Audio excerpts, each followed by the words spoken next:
어느 날 작은 마을에 자주 가는 카페에서 일어났던 이야기입니다. 그 카페의 주인은 아주 성실하고 동네 사람들에게 인기가 많은 앤디라는 사람이었어요.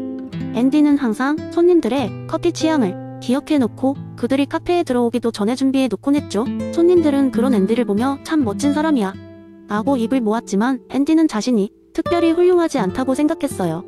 어느 날 앤디는 헌뜩 보기에 평범한 남자 제이크를 만났습니다. 제이크는 낮잠이 원흉인 늦잠을 자서 아침에 굉장히 피곤해 보였어요. 제이크가 첫 방문일 때 앤디는 그를 위해 따뜻한 아메리카노를 준비하면서 이렇게 인사를 건넸죠. 좋은 아침입니다. 아메리카노 한 잔 드릴까요? 그런데 제이크는 낯선 사람에게 다가오는 친절에 다소 경계하는 눈빛을 보이며 고개를 끄덕였어요. 처음엔 그림자로 다가오는 악연인 줄 알았는데 나중엔 그 고소하고 따뜻한 커피의 향에 빠져들게 되었죠.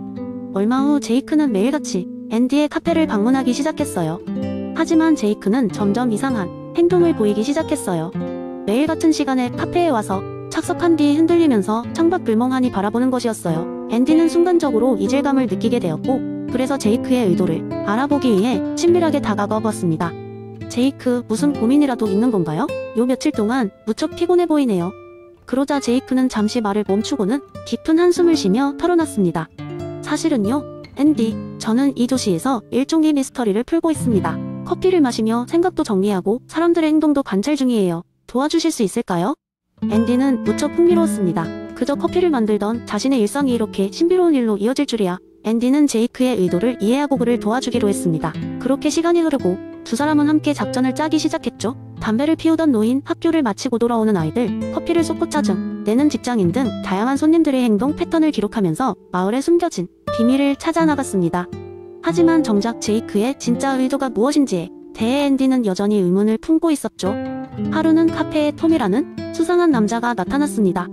톰은 무척 신경질적인 척했지만 앤디는 그의 목소리와 행동에서 일정한 패턴을 감지했습니다. 앤디는 재빨리 제이크에게 신호를 보냈고 그들은 톰의 행동을 주의 깊게 지켜봤습니다. 톰이 카페를 나갈 때 앤디는 재빠르게 그 뒤를 따랐고 작전이 시작되었습니다. 결국 앤디와 제이크는 톰의 집에서 도착한 뒤 마을의 큰 비밀을 밝혀내게 되었습니다. 톰은 오래전 마을에서 사라진 재산을 숨기고 있었던 것으로 드러났죠. 제이크의 의도는 이 비밀을 해결하기 위해서였던 것입니다. 결과적으로 촌락 사람들은 잃어버린 재산을 돌아받게 되었고 이 사건으로 인해 제이크와 앤디는 마을의 영웅으로 떠올랐습니다. 이 이야기를 통해 우리는 헨스콤의 이론을 다시 한번 확인할 수 있습니다. 사람의 행동을 이해하려면 단순한 겉모습만 보는 것이 아니라 그 행동 뒤에 숨겨진 의도를 이해하는 것이 얼마나 중요한지 말입니다. 앤디와 제이크의 이야기는 단순한 커피 한 잔에서부터 기막힌 모험까지 이어졌습니다. 앤디가 제이크의 의도에 주의를 기울이지 않았다면 마을의 비밀도 밝혀지지 않았겠죠. 따라서 우리는 일상 속 작은 행동에도 숨겨진 의도를 생각하며 더 깊이 이해하고 서로를 존중해야 한다는 교훈을 얻을 수 있습니다. 두 번째 이야기 여느 때와 다름없는 평화로운 아침이었어요. 도라라는 이름의 강아지와 함께 사는 찰스라는 남자가 주인공입니다. 도라는 찰스에게는 가족 이상으로 소중한 존재였죠. 찰스와 도라는 매일 아침 공원에서 산책을 하곤 했는데 오늘도 어김없이 산책을 나섰습니다. 공원 끝자락에 다다랐을 때 갑자기 도라가 무언가를 발견한 듯 왕왕 짖기 시작했어요. 찰스가 고개를 돌려보니 다소 생소한 장면이 눈에 들어왔습니다.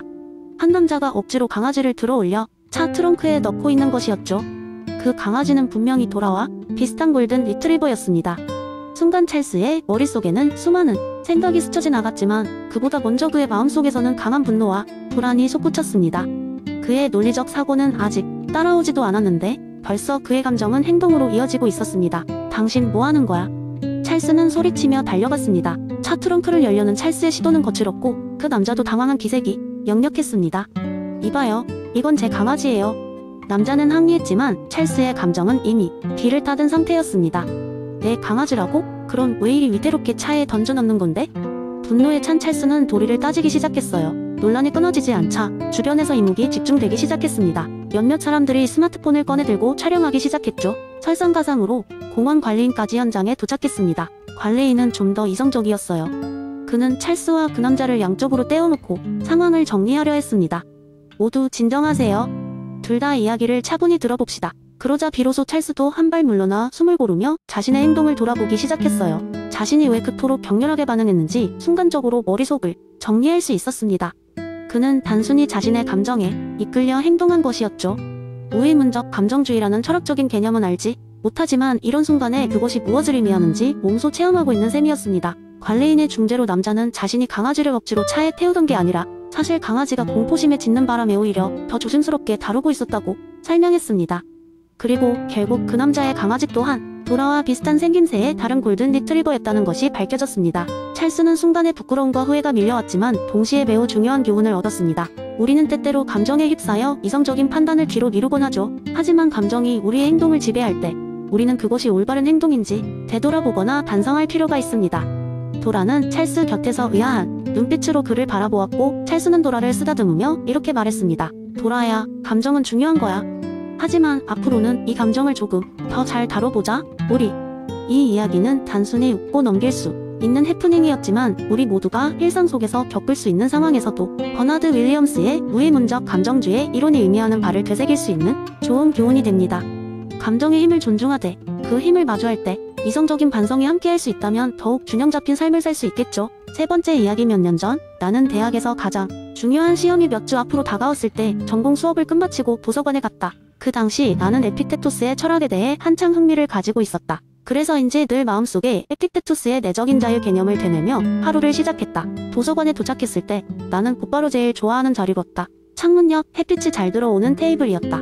마음을 다잡고 교재를 펼쳤는데 이게 웬일인가? 갑자기 옆 테이블에서 한 무리의 학생들이 큰 소리로 웃고 떠드는 소리가 들렸다. 나는 내 머릿속에서 들어오는 분노를 느끼며 생각했다. 이렇게 중요한 시험을 앞두고 왜 남의 공부를 방해하는 거야? 그러나 이내 에픽테토스의 가르침이 떠올랐다. 외부의 사건이나 것들은 우리의 통제 범위를 벗어나지만 우리의 내부 반응과 태도는 우리가 통제할 수 있다. 나는 일경스럽긴 했지만 이 말을 되뇌며 내 감정을 통제하려고 노력했다. 내 손은 교재의 페이지 위에서 긴장으로 약간 떨렸고 나는 침묵 속에 경고를 되새기며 호흡을 고르고 있었다. 그런데 몇 분이 지나자 더욱 불편한 상황이 벌어졌다. 바로 옆자리에 헤드폰을 끼고 있던 다른 학생이 갑자기 노래를 따라 부르기 시작한 것이다. 순간적으로 두 사람의 소음을 동시에 견뎌야 하는 상황이 되었다. 내 속에서 다시 한번 화가 침몰기 시작했고 이번에는 참기 어려웠다. 하지만 다시 한번 에픽테토스를 떠올리며 마음을 다잡았다. 나의 반응만이 내가 진정으로 통제할 수 있는 부분이다. 나는 다시 심호흡을 하고 내 공부에 집중하기 위해 자세를 바로잡았다. 잠깐의 혼란 속에서도 이내 내가 통제할 수 없는 것에 집중할 이유가 없다고 스스로를 설득했다. 그러다 문득 나는 웃음이 터져나왔다. 어쩌면 이 상황도 내 공부의 연장이 아닐까? 내가 시험을 잘 치를 수 있는지가 중요한 것이 아니라 이런 혼란스러운 상황에서도 내 마음을 어떻게 다스릴 수 있는지가 중요한 것이다. 내적으로 자유롭고 평온한 상태를 유지하는 연습을 하는 것이야말로 최고의 공부이지 않을까 하는 생각이 들었다. 그 이후로 나는 어떤 방해가 오더라도 크게 영향을 받지 않아서 오히려 여러 가지 스트레스 요인이 더해지는 상황에서도 공부에 집중할 수 있었다. 결과적으로 그 시험에서 좋은 성적을 받았을 뿐만 아니라 이후의 삶에서도 많은 도움이 되었다. 에픽테토스의 가르침 덕분에 나는 불편한 상황에서도 내 마음의 평화와 태도를 유지하는 방법을 배운 것이다. 그래서 가끔 친구들과 모이면 나는 이 경험담을 이야기하며 내적 자유의 중요성을 전파하곤 한다. 항시 우리는 외부 세계의 변화에 흔들릴 수밖에 없지만 그 속에서도 내면의 자유를 찾는 것이 진정한 승리라는 것을 말이다. 에픽테토스의 철학은 단지 고전으로 머무르는 것이 아니라 우리의 일상과 밀접하게 연결되어 있는 지혜임을 나의 경험을 통해 다시 한번 깨달을 수 있었다. 네 번째 이야기. 옛날 그리스의 작은 마을에는 엘레노스라 불리는 철학과 음식 애호가가 살고 있었습니다. 엘레노스는 유명한 철학자 에피쿠로스의 제자로 쾌락주의 철학을 실천하며 살아가는 독특한 삶의 철학을 가지고 있었습니다. 그는 에피쿠로스의 가르침을 실생활에 적용하여 자기만의 방식으로 사람들에게 쾌락의 의미를 전달하고자 했습니다. 염소 치즈와 올리브를 특히 사랑했던 엘레노스는 매주 토요일 마을 광장에서 작은 피크닉을 열곤 했습니다.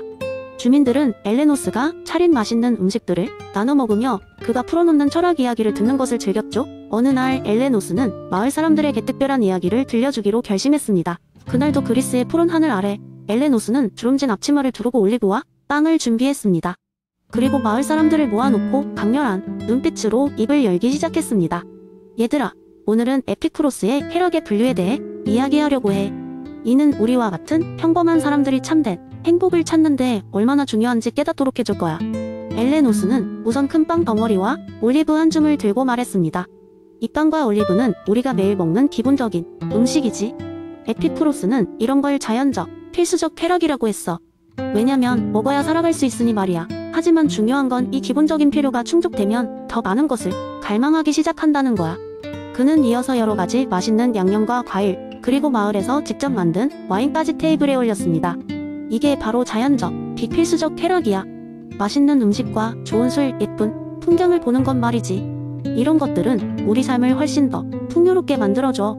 사람들이 눈을 반짝이며 신기해할 즈음 엘레노스는 모두를 바라보며 백열등 같이 빛나는 미소를 지었습니다. 하지만 에피쿠로스는 과도한 욕망을 피하는 것이 중요하다고 했어. 너무 많은 걸 추구하다 보면 결국 우리는 불행해질 수밖에 없지.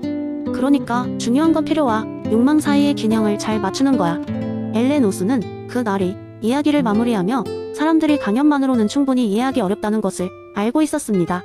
그래서 그는 마을 사람들에게 각자 하루 동안 자신의 자연적 필수적 쾌락과 자연적 비필수적 쾌락을 기록해보고 어떤 쾌락이 자신에게 진정한 행복을 주는지 생각해보라고 제안했습니다. 몇 주 후 엘레노스는 마을 사람들이 더 균형 잡힌 삶을 살기 시작하는 것을 보고 마음이 따뜻해졌습니다.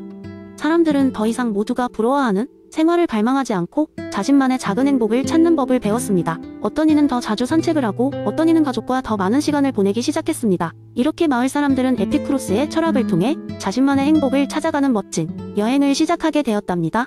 엘레노스와 마을 사람들의 삶은 그 후로도 맛있는 음식과 철학 이야기가 가득한 행복한 날들로 이어졌다고 합니다.